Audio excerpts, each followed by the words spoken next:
Hello everyone, welcome to my channel. তো আজকে ছিল আমার একটা অনলাইন ড্রেস ছিল ফ্লিপকার্ট থেকে। সো এটা আনবক্সিং ভিডিও।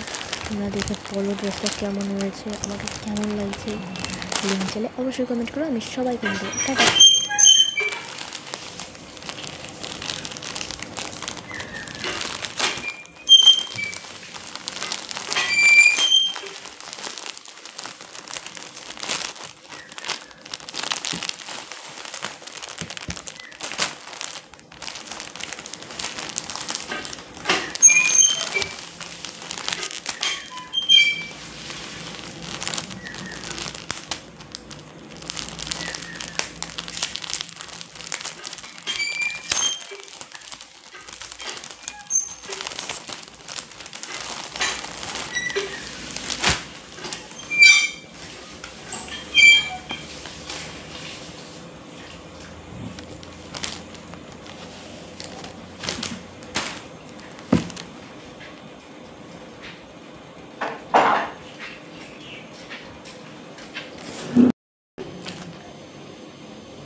আবার একটু দেয় মক্কা বা এটা